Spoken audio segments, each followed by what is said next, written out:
How do you really build inner strength? Let me start with the truth. Nobody is born unshakable. Not me, not you, not even the people who look rock solid from the outside. A few years ago, even the smallest setbacks could crush me. One small thing, and it felt like my entire world had fallen apart. And in those days, I thought being strong meant pretending I was fine, like smiling on the outside and acting tough. But all that it did was draining me and left me exhausted and stuck.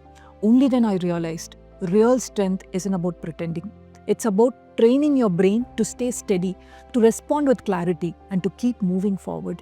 And that's when I began working with a few psychological tools that completely changed my life. Today, I'll share 3 of them with you. Hi, I'm Gayatri Arvind, founder of Abasa Rehab and Wellness. We offer residential rehabilitation for people struggling with addiction, mental health disorders, eating disorders, and chronic conditions.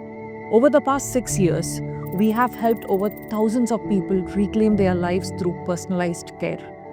Through this channel, we share practical wisdom to empower your mental health. Tool 1. Feel your feelings and don't drown in them. See, most of us run from emotions because all our lives we've been told, be strong, stay positive. But the reality is, when you don't process your feelings, 2 things will happen. Either you replay them endlessly or you bury them so deep that they return even more stronger. But both keep you trapped in your head. See, what really happens is your amygdala, the emotional center, will be overstimulated. Your body stays on high alert. You'll experience racing heart, shallow breath, restless energy. But when you pause, when you allow yourself to feel and name what's happening, this emotional part will be calmed down. Your prefrontal cortex, your thinking brain steps in. It tells your system to calm down, to see the bigger picture. That's why you have to feel the feelings. Maybe you want to talk it out, or maybe you want to write it down, or maybe you just want to sit with it. What you have to do is you need to allow your brain to take a pause, process, and let go. This tool might sound very simple. Practically, it's difficult to implement. But when you understand the signs and practice it again and again, your brain will learn how to recover from emotions. And over time, no matter what emotions you go through, your brain will know how to manage it. Inner strength isn't pretending you are fine. It's processing emotions and then moving forward stronger. Tool 2. Choose your battles. Think of this. It's a scene all of us know very well.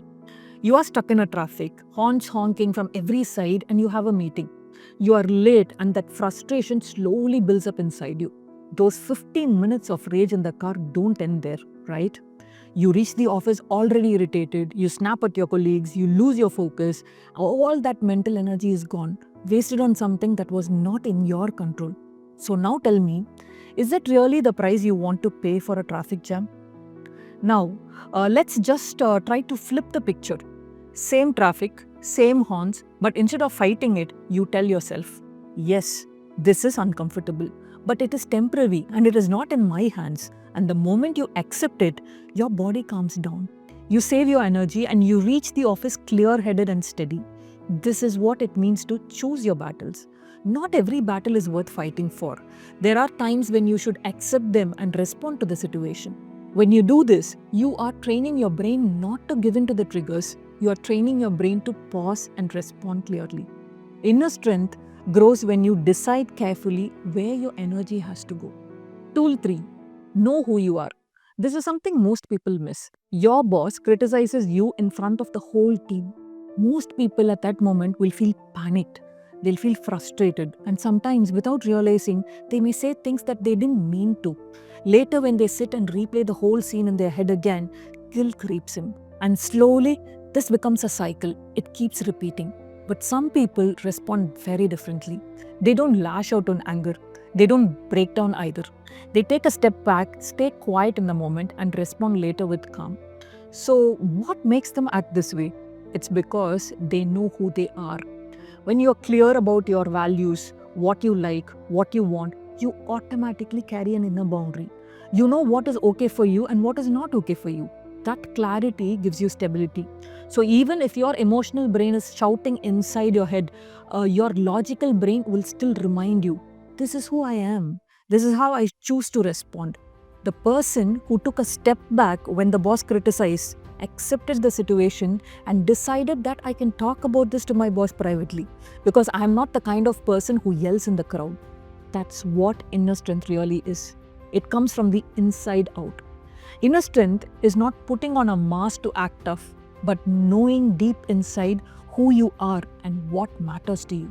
So, the ultimate secret you must know is the brain is a muscle.